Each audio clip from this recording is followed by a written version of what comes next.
Everyone, this is advocate Saksham Batra. Welcome back to my channel आपके कानूनी अधिकार। पिछली वीडियो में हमने पेटेंट के बारे में बात की थी। पेटेंट क्या होता है, पेटेंट का पर्पस क्या होता है, पेटेंट ऑफिसेज और उनके टेरिटोरियल जुरिसडिक्शन में आने वाले स्टेट्स के बारे में बात की थी और ऐसी इन्वेंशंस के बारे में बात की थी जिन्हें हम पेटेंट नहीं करा सकते हैं।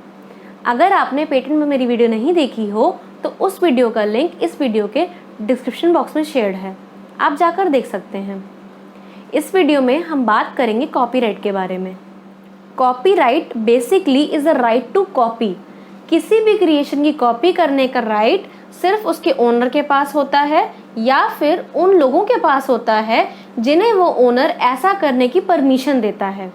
कॉपीराइट एक इंटेलेक्चुअल प्रॉपर्टी यानी बौद्धिक संपदा है जिसमें ओनर को एक स्पेशल अधिकार है कि कोई भी उसकी परमिशन के बिना उस कॉपीराइटेड मैटर को कमर्शियली कॉपी नहीं कर सकता है। और जिस व्यक्ति की क्रिएशन को कॉपीराइट मिल जाता है उसे हम कॉपीराइट होल्डर कहते हैं। उसके बाद हम बात करते हैं ऐसी क्रिएशंस के बारे में जिन्हें हम कॉपीराइट करा सकते हैं।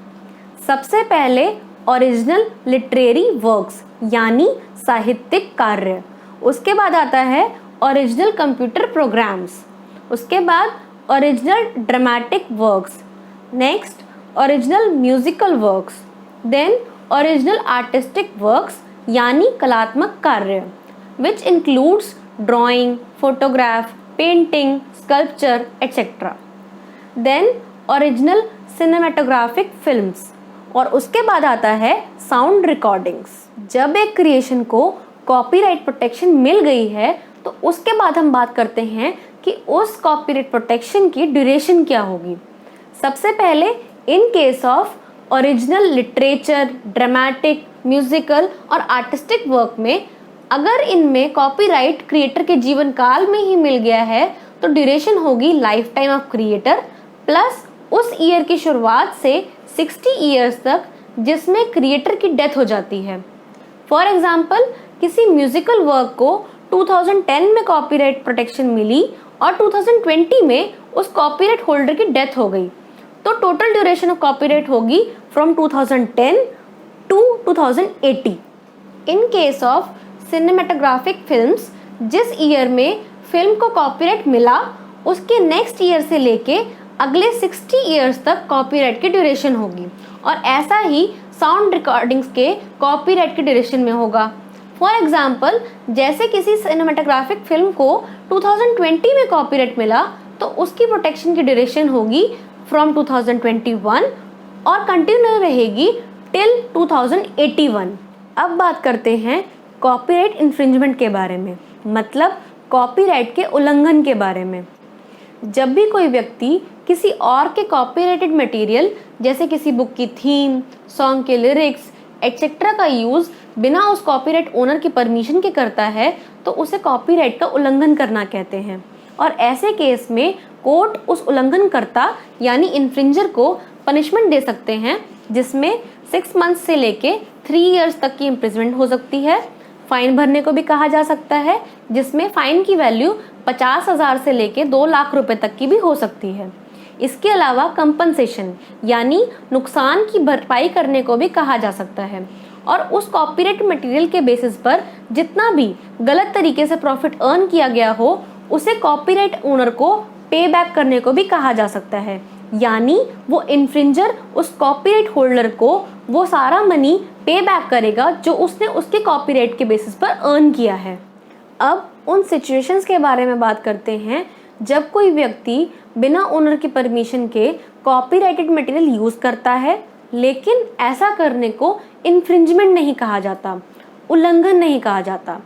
सबसे पहले तो अगर आप उस क्रिएशन को अपने किसी पर्सनल काम के लिए यूज कर रहे हैं या उस पर रिसर्च वर्क कर रहे हैं तो ये उल्लंघन नहीं कहलाएगा, पर अगर आप उस क्रिएशन का यूज करके अपने लिए प्रॉफिट कमाने की कोशिश कर रहे हैं तो इसे उल्लंघन कहा जाएगा और आपको पनिशमेंट भी दी जा सकती है।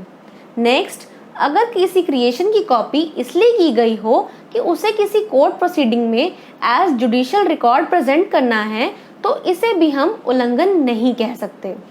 अगर कोई कॉपीराइटेड मटेरियल को रिव्यू करने के लिए उस मैटर का यूज हो रहा है तो उसे भी इन्फ्रिंजमेंट नहीं कहा जा सकता है। अगर किसी करंट इवेंट या करंट अफेयर पर कोई रिपोर्ट बनाई जाती है और कोई और भी उस करंट इवेंट पर रिपोर्ट रेडी कर रहा है तो ऐसी रिपोर्ट्स या आर्टिकल्स पर किसी को भी कॉपीराइट का अधिकार नहीं मिल सकता है। अब टू अंडरस्टैंड बेटर कॉपीराइट का एक एग्जाम्पल लेते हैं। 2007 में एक मूवी रिलीज हुई थी नमस्ते लंदन, जिसकी स्क्रिप्ट का कॉपीराइट मिस्टर विपुल अमृतलाल शाह के पास था। उसके बाद एक बंगाली मूवी बनी परान जाए जौलिया राय, जिसकी स्टोरी के बेसिस पर मिस्टर शाह ने उसे अपनी फिल्म नमस्ते लंदन की कॉपी बताते हुए कलकत्ता हाई कोर्ट में केस फाइल किया और ऐसे क्लेम के अगेंस्ट इस बंगाली मूवी के मेकर के पास अपने लॉजिक्स और डिफेंस थे। पर हाई कोर्ट ने टू डिसाइड द मैटर एक बहुत सिंपल सा टेस्ट बताया कि अगर एक आम व्यूअर दोनों मूवीज को देखे तो क्या उसे ये फील होगा कि दोनों मूवीज में कोई खास डिफरेंस है।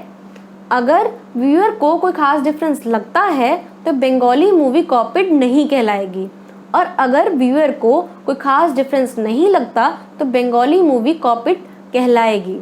और इस टेस्ट का रिजल्ट ये निकला कि हाई कोर्ट ने बंगाली मूवी की स्टोरी को नमस्ते लंदन की कॉपी बताते हुए बंगाली मूवी पर प्रतिबंध लागू कर दिया, यानी इंजंक्शन का ऑर्डर पास कर दिया। इसी तरह से बाकी के कॉपीराइटेड मटेरियल के केस में भी इन्फ्रिंजमेंट यानी उल्लंघन माना जा सकता है और उनमें भी कोर्ट ऐसे ही किसी रीजनेबल टेस्ट का यूज़ करके ये डिसाइड कर सकता है कि उस पर्टिकुलर केस में इन्फ्रिंजमेंट हुआ है या नहीं। नेक्स्ट वीडियो में हम और इंटेलेक्चुअल प्रॉपर्टी के बारे में बात करेंगे। अगर आपको कोई क्वेरी हो, कोई कन्फ्यूजन हो तो इस वीडियो के कमेंट सेक्शन में जाकर कमेंट करके मुझसे पूछ सकते हैं। आई होप आपको ये वीडियो अच्छी लगी होगी। लाइक शेयर सब्सक्राइब करना ना भूलें and press the bell icon for more videos. See you guys in the next video. Till then take good care of yourselves and thank you so much.